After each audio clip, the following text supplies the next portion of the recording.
दोस्तों, hero Honda का नाम किसी परिचय का मोहताज नहीं है। इस देसी और विदेशी कंपनी ने मोटरसाइकिल बनाने में कभी इतिहास रचा था, लेकिन इनकी 27 साल की दोस्ती 2010 में टूट गई। हीरो और होंडा दोनों आखिरकार अलग हो गई। आज के वीडियो में हम हीरो साइकिल का इतिहास आपको बताने वाले हैं, साथ ही हीरो और होंडा क्यों अलग हुई इस पर भी हम बात करने वाले हैं। इसलिए वीडियो अंत तक ज़रूर देखिएगा। अगर हमारा कंटेंट पसंद आए तो चैनल को सब्सक्राइब कीजिएगा, वीडियो को लाइक कीजिएगा, साथ ही शेयर कीजिएगा। तो चलिए आपको हीरो कंपनी का इतिहास बता देते हैं। तो हीरो साइकिल की शुरुआत 60 साल पहले पाकिस्तान से भारत आए 4 भाइयों ने की थी।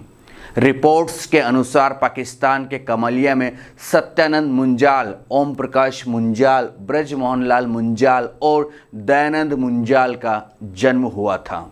देश विभाजन के बाद पाकिस्तान छोड़ ये सभी लोग भारत लौट आए थे। उन चारों भाई के पिता बहादुर चंद मुंजाल अनाज की एक दुकान चलाते थे और माँ ठाकुर देवी हाउसवाइफ थी। सब कुछ ठीक ठाक चल रहा था, लेकिन विभाजन से मजबूर होकर पाकिस्तान छोड़ने का फैसला कर लिया था। बंटवारे के बाद मुंजाल ब्रदर्स पंजाब के लुधियाना आ गए। इस दौरान उनके पास कोई रोज़गार नहीं था, इसलिए वो साइकिल के पार्ट्स फुटपाथ पर बेचा करते थे। कमाई तो अच्छी होने लगी थी, लेकिन इतना उनके लिए काफ़ी नहीं था।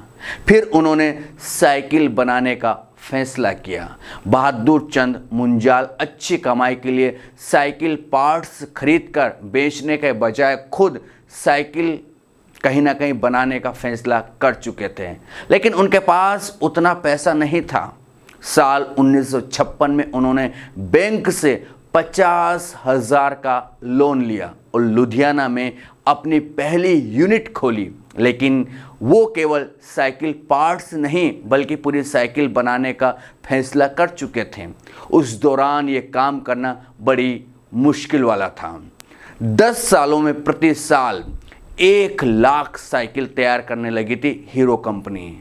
हीरो साइकिल के सफ़र के बारे में तो बहुत कम लोग जानते होंगे। आपको बता दें कि उनके ब्रांड का ये नाम खुद मुंजाल ब्रदर्स ने नहीं बल्कि एक मुस्लिम सप्लायर से उन्हें कहीं ना कहीं मिला था। मुस्लिम सप्लायर ने उन्हें यह नाम सजेशन में दिया था।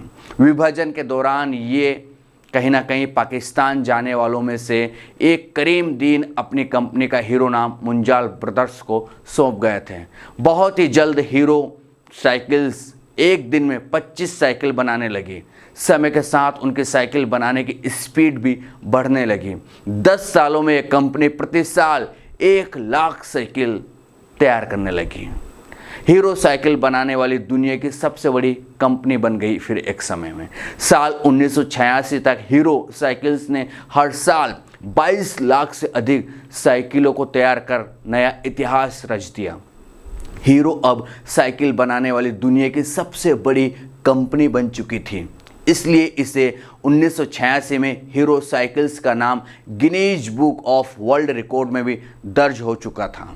उसके क्षमता के अनुसार वो भारत, मध्य पूर्व, अफ्रीका, एशिया और यूरोप के 89 देशों में साइकिल निर्यात करने लगे। साल 2004 में इसे ब्रिटेन ने सुपर ब्रांड का दर्जा दिया था। 1984 में हीरो और होंडा कंपनी एक हो गए, दोनों पार्टनर बन गए। हीरो साइकिल के आज दुनिया भर में 7,500 से अधिक आउटलेट्स हैं, जहां 30,000 से ज़्यादा लोग काम करते हैं। आपको बता दें कि 1984 में हीरो ने जापान की कंपनी होंडा के साथ हाथ मिलाया था। उसके बाद इन दोनों ने मिलकर हीरो होंडा मोटर्स लिमिटेड की स्थापना की। इस कंपनी ने साथ मिलकर 1985 में पहली बाइक CD100 को लॉन्च किया और ये CD100 काफ़ी ज़्यादा लोकप्रिय हुई। दोनों का कारोबार चल पड़ा। फिर आखिरकार क्या वजह हुई कि हीरो होंडा को अलग होना पड़ा, वो सुन लीजिए। तो कंपनी हीरो साइकिल और होंडा मोटर्स के बीच कहीं ना कहीं करार था। अपने 26 वर्षों के लंबे समय के दौरान ये भारत में सबसे सफल संयुक्त उपक्रमों में से एक बन गया था। वे अकेले ही दोपहिया वाहनों को भारत में परिवहन के सबसे लोकप्रिय साधनों में से एक बनाने में काफ़ी सफल भी रहे थे। लेकिन सभी बेहतरीन रिश्तों की तरह ड्रीम टीम का भी 2010 में अंत हो गया, यानी कि 27 साल की पार्टनरशिप सडनली टूट गई। लेकिन कैसे टूटी ये और आपको बता देते हैं। कुछ इश्यूज आए थे, कुछ ज़्यादा इश्यूज नहीं थे, लेकिन दोनों के कारोबार को लेकर कुछ प्रॉब्लम क्रिएट हो रही थी, इसलिए दोनों ने अलग होना ही बेहतर समझा। तो पहला कारण जो बताया जाता है रिपोर्ट्स के मुताबिक वो था निर्यात मुद्दे पर, यानी कि कहीं ना कहीं दोनों के बीच एक्सपोर्ट इशू चल रहा था। क्या था वो इशू, ये भी सुन लीजिए। जब हीरो और होंडा ने 1984 में हाथ मिलाया तो ये सहमति उस वक्त हुई थी कि ये दोनों कंपनी केवल भारत में ही उत्पादन और बिक्री करेगी, यानी कि जो मोटरसाइकिल बनाएगी वो सिर्फ भारत में ही उत्पादन होगा, भारत में इसकी मैन्युफैक्चरिंग होगी और भारत में ही बेची जाएगी, कहीं बाहर कंट्री में नहीं बिकेगी। लेकिन उनकी सस्ती और मजबूत मोटर बाइकों की सफलता के कारण सौदे को अंततः श्रीलंका, नेपाल, बांग्लादेश और कोलंबिया जैसे आसपास के जो हमारे पड़ोसी मुल्क हैं वहाँ पर भी बेचने का फैसला किया और वहाँ पर भी दोनों ये हीरो और होंडा मोटरसाइकिल बेचने लगे। इससे दोनों कंपनियों के बीच असहमति पैदा हो गई। कहीं ना कहीं दोनों के बीच में थोड़ा सा मतभेद होना शुरू हुआ। जब हीरो होंडा अन्य देशों में निर्यात शुरू करना चाहता था जहां होंडा की सहायक कंपनियां थी, यानी कि सबसे बड़ी प्रॉब्लम मैं आपको चलो आगे बताता हूं। तो होंडा अपने सहायक कंपनियों को हीरो होंडा की मदद करने के लिए प्रभावित नहीं कर सकती थी, क्योंकि ये सहायक कंपनियां स्वतंत्र रूप से चलाई जाती थी और स्वतंत्र रूप से काम भी कर रही थी। यानी कि सीधा सा मतलब ये है कि जो होंडा कंपनी थी वो जापान की थी और जापान की इस होंडा कंपनी के दुनिया के कई शहरों में अपने अपने कारखाने थे। उनके कहीं ना कहीं अपने अपने हिसाब से वो मोटरसाइकिल बनाती थी, अलग अलग देशों में उसकी डिमांड भी थी, इसलिए उसके ऑलरेडी कारखाने थे, यानी कि वो अपना धंधा ऑलरेडी कई सारे देशों में कर रही थी। लेकिन जो हीरो है वो सिर्फ भारत में ही अपना धंधा कर रहे थे और यही बात हुई थी कि हम भारत में ही धंधा करेंगे। लेकिन धीरे धीरे जो आस पड़ोस के देशों में जो उनकी हीरो और होंडा की मोटरसाइकिल जाने लगी तो जो होंडा के अन्य शोरूम थे, होंडा के अन्य कंपनियां थी, उन पर असर पड़ने लगा। तो होंडा को ये लगा कि अगर हम और भी धीरे धीरे दुनिया के अलग अलग देशों में सप्लाई करने लगे अपनी मोटरसाइकिल तो हमारा धंधा तो जो है पर्सनल जो होंडा का धंधा था अलग देशों में वो ठप हो जाएगा। इसलिए होंडा ने कहा कि हम अब बाहर निर्यात नहीं करेंगे। इसलिए कहीं ना कहीं इन दोनों के बीच में खटास आने लगी और फिर बेहतर हुआ कि ये अपने अपने हिसाब से अलग अलग हो जाए। और कुछ कारण मैं आपको बता देता हूं। तो एक दूसरे से अलग जो है इनकी पसंद होने लगी थी। हीरो वाले कुछ और चाहते थे, होंडा वाले कुछ और चाहते थे। लेकिन ऐसा कहा जाता है कि हीरो होंडा के बोर्ड में 4 सदस्य थे, उनमें से 2 होंडा के कार्यकारी निदेशक थे और 2 अन्य सदस्यों को होंडा द्वारा नामित किया गया था, यानी कि चारों सदस्य होंडा के फेवर वाले ही थे। इसका मतलब था कि होंडा की सभी योजनाओं और रणनीतियों तक ही पहुंच थी, लेकिन हीरो की होंडा की योजनाओं तक पकड़ नहीं थी। हीरो जो है नहीं समझ पा रहा था कि होंडा क्या करना चाहता है, क्या नहीं करना चाहता है। यानी कि जो 4 सदस्य थे वो होंडा को सपोर्ट करते थे, होंडा की नीतियों को सपोर्ट करते थे, क्योंकि उन्हीं के व्यक्ति थे। और हीरो को समझ नहीं आता था कि ये लोग आखिरकार क्या फैसले लेते हैं, किस तरह के फैसले लेते हैं, क्या रणनीति बनाते हैं। इसलिए कहीं ना कहीं टकराव इनमें आने लगा और टकराव का ये एक सबसे बड़ा कारण बना। फिर उसके बाद एक और कारण बताया जाता R&D के साथ समस्या। जी हाँ, हीरो होंडा की सफलता ने उसे भविष्य के बारे में सोचने पर मजबूर कर दिया था। कंपनी अनुसंधान और विकास यानी कि R&D में निवेश करना चाहती थी और अपने उत्पादों का निर्माण करना चाहते थे। लेकिन ऐसा करने के लिए इसे जापान में होंडा के हेड ऑफिस से परमिशन की आवश्यकता थी।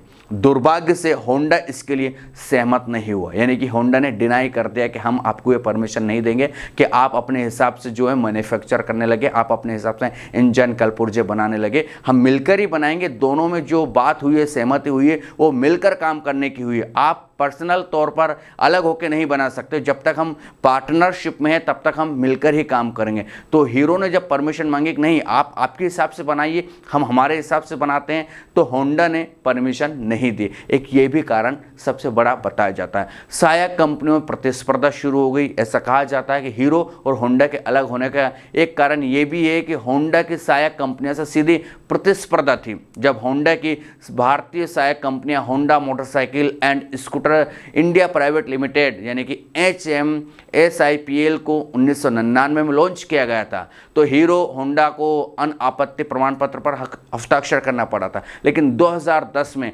HMSIPL ने अपनी मोटरसाइकिल की रेंज लॉन्च की जो हीरो होंडा के खिलाफ सीधी प्रतिस्पर्धा में थी। इसने अंतिम स्ट्रो के रूप में काम किया और दिसंबर 2010 तक हीरो होंडा नहीं रही। यानी कि कहीं ना कहीं होंडा की और भी जो थी भारत में कंपनी थी वो अपने हिसाब से काम कर रही थी, इसलिए कहीं ना कहीं ये भी इनके बीच में कारण बना। तो इस तरह से जो एक्सपोर्ट का इश्यू सबसे बड़ा माना जाता है अभी तक तो, और तो बाकी सब चीज़ें छोटी मानी जाती है। लेकिन जो होंडा चाहता था कि हीरो कहीं भी बाहर अपना उत्पाद ना भेजे, यानी कि हम सिर्फ भारत में ही अपने मोटरसाइकिल बनाएं, यहीं पर बेचें, छोटे मोटे मुल्कों में जा रही है तो जाने दीजिए लेकिन और कहीं पर भी ना जाएं। लेकिन हीरो चाहता था कि उनकी मोटरसाइकिल जो सस्ती थी, बेहतर थी, वो पूरी दुनिया में एक्सपोर्ट हो। बस इसी बात पर इन दोनों की नहीं बनी और अंततः 2010 में अलग हो गए और दोनों ने अपने अपने हिस्सेदारी कर ली। आज दोनों अपने अपने हिसाब से काम कर रही है। होंडा भी अच्छी खासी लोकप्रिय हमारे देश में, तो हीरो भी काफ़ी ज़्यादा कहीं ना कहीं अपने मोटरसाइकिल बनाकर गांव खेड़ों में ज़्यादा पहुंचा रही है और हीरो भी काफ़ी पॉपुलर ब्रांड हो चुका है। अब एक और चीज़ निकल कर सामने आती है, यानी कि हीरो के जो मालिक थे वो किस तरह से मेहनत करते थे। तो एक छोटा सा आर्टिकल में पढ़ रहा था जिसमें बताया गया कि हड़ताल के दौरान मालिक खुद मशीन चलाकर साइकिल बनाया करते थे। जी हाँ, मुंजाल ब्रदर्स के अनुसार उनकी सफलता का रहस्य उनका काम और कर्मचारी दोनों से लगाव रखते थे। रिपोर्ट्स के अनुसार एक बार हीरो साइकिल कंपनी में हड़ताल हो गई थी। उस दौरान कंपनी के मालिक खुद मशीन चलाकर साइकिल बनाने का काम करने लगे। उनका ऐसा मानना था कि हड़ताल के कारण डीलर तो समझ जाएंगे लेकिन वहाँ बच्चे कैसे समझेंगे जिसके माता पिता उनके जन्मदिन पर उस साइकिल उपहार में दिलाने का वायदा किया था। यानी कि इतनी लगन, इतनी मेहनत की वजह, ठीक है, हीरो साइकिल काफ़ी ज़्यादा पॉपुलर हो गई और आज भी साइकिल तो बहुत कम ट्रेंड हो चुका है, लेकिन मोटरसाइकिल के नाम पर हीरो अच्छे खासे कह सकते हैं कि यूनिट निकाल रही है। अच्छे अच्छे ब्रांड कह सकते हैं कि उनके आगे फीके पड़ते जा रहे हैं और नए नए मॉडल निकाल कर लोगों के दिलों पर राज करने लगी है हीरो, और होंडा भी पीछे नहीं है। तो ये था वीडियो, कैसा लगा ज़रूर बताएं। जानकारी ठीक ठाक लगी हो तो चैनल को सब्सक्राइब कीजिए, लाइक कीजिए, शेयर कीजिए। फिर मिलेंगे किसी बेहतर कंटेंट के साथ, तब तक के लिए आपके दोस्त को दीजिए इजाज़त। नमस्कार।